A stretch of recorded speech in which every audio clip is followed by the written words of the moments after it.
Assalamualaikum warahmatullahi wabarakatuh. Saudara sekalian, saat Ramadan tiba, kita semua mendamba Lailatul Qadar. Namun seringkali kita hanya bersikap sebagai penunggu, bukan pencari yang sungguh-sungguh. Padahal Allah menyukai hamba yang berikhtiar dengan ketulusan hati yang paling dalam.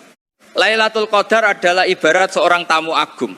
Bayangkan jika ada tamu mulia akan berkunjung, ia tentu memilih rumah yang telah bersiap menyambutnya dengan layak. Hati kita adalah rumah itu.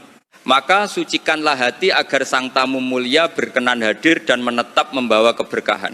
Persiapan sejati tidaklah mendadak. Para ulama mengajarkan Rajab adalah waktu menanam, Sya'ban adalah waktu menyiram, dan Ramadan adalah saatnya memanen.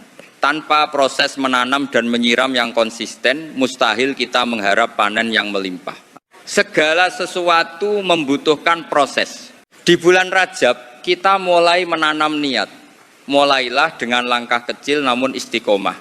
Tanamlah rindu kepada Allah dan perbaiki niat ibadah kita. Inilah fondasi utamanya. Tanpa fondasi yang kuat, ibadah Ramadan kita mungkin hanya akan menyisakan rasa lapar dan dahaga tanpa makna spiritual. Memasuki Sya'ban, siramilah tanaman tersebut dengan istighfar dan sholawat. Jadikan jiwa kita segar dan siap menyambut bulan suci. Persiapan ini sangat penting agar saat Ramadan tiba, batin kita telah selaras dan tidak terkejut dengan ritme ibadah yang lebih intens dan mendalam nantinya. Ramadan adalah masa panen raya. Jika proses menanam dan menyiram dilakukan dengan benar, maka Lailatul Qadar akan menghampiri dengan sendirinya. Allah Maha Adil, Dia tidak akan menyia-nyiakan kesungguhan hambanya. Kita akan memetik buah manis dari ketulusan yang telah kita rawat selama ini.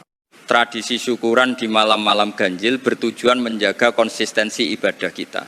Meskipun Lailatul Qadar hanya terjadi di satu malam, namun jika setiap malam kita menganggapnya sebagai malam mulia, maka kita tidak akan pernah kehilangan momentum kebaikan. Inilah strategi spiritual yang cerdas. Ada perbedaan besar antara menunggu dan mencari. Menunggu itu pasif, sedangkan mencari itu aktif. Rasulullah bersabda, carilah Lailatul Qadar. Mencari menuntut pengorbanan, kesungguhan, dan rasa butuh yang besar kepada Sang Pencipta. Rasa butuh itulah yang sebenarnya mengundang rahmat Allah datang. Imam Syafi'i mengajarkan bahwa seseorang belum dianggap tidak menemukan jika ia belum melakukan pencarian. Demikian pula dengan Lailatul Qadar. Janganlah mengeluh tidak mendapatkannya jika kita sendiri tidak pernah serius mencarinya di keheningan malam-malam terakhir Ramadan kita. Syarat utama turunnya Lailatul Qadar adalah kedamaian jiwa. Damai dengan diri sendiri dan damai dengan sesama manusia. Bagaimana mungkin kemuliaan hadir jika hati penuh dengan kebencian dan kedengkian? Malaikat hanya akan turun ke tempat yang penuh dengan kesejukan dan kasih sayang. Puasa bukan sekadar menahan lapar, namun juga menahan lisan dari ghibah. Sangat disayangkan jika pahala yang dikumpulkan dengan payah justru diberikan kepada orang lain karena kita gemar membicarakan aib mereka. Jagalah lisan agar keberkahan Ramadan tidak menguap begitu saja tanpa bekas.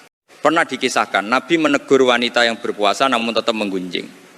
Beliau menegaskan bahwa mereka menahan hal yang halal yaitu makan, tetapi melakukan hal yang haram dengan menggunjing sesama. Pelajaran penting bagi kita, kesucian lisan adalah bagian tak terpisahkan dari kesucian puasa. Fokuslah pada perbaikan diri sendiri daripada sibuk menghakimi kekurangan orang lain. Dengan menutup celah keburukan lisan, kita membuka pintu hati untuk menerima cahaya Tuhan. Biarlah Ramadan ini menjadi ajang introspeksi total demi mendapatkan derajat ketakwaan yang sesungguhnya di hadapannya. Amal soleh memiliki dimensi yang sangat luas. Memberi senyuman, membantu tetangga, atau membahagiakan orang lain adalah ibadah yang agung. Jangan membatasi ibadah hanya di atas sajadah. Semua tindakan yang membawa manfaat bagi kemanusiaan bisa menjadi jalan bagi kita untuk meraih Lailatul Qadar. Tadarus berarti saling belajar dan memahami. Jangan hanya mengejar kuantitas khatam, tapi kejar pula kualitas pemahaman. Satu ayat yang dipahami dan diresapi maknanya jauh lebih berharga daripada ribuan ayat yang dibaca tanpa penghayatan. Jadikan Al-Quran sebagai kompas kehidupan yang nyata. Pupuklah sifat husnuzon atau berprasangka baik. Pandanglah setiap manusia dengan rasa kasih sayang sebagai sesama hamba Allah. Dengan mentalitas ini, batin kita menjadi tenang dan lapang. ketenangan inilah yang menjadi magnet bagi turunnya keberkahan 1000 bulan ke dalam hidup kita. Tujuan akhir kita adalah meraih ridho Allah melampaui sekadar fenomena malam 1000 bulan.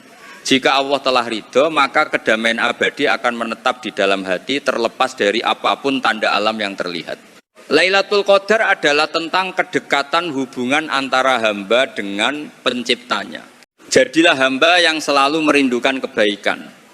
Ketika rindu telah bertahta, ibadah tidak lagi dirasakan sebagai beban, melainkan sebagai kebutuhan spiritual yang menenangkan.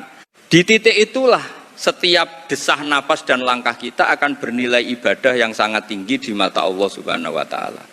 Kesimpulannya, jemputlah kemuliaan dengan persiapan yang matang, penjagaan lisan yang kuat dan hati yang damai.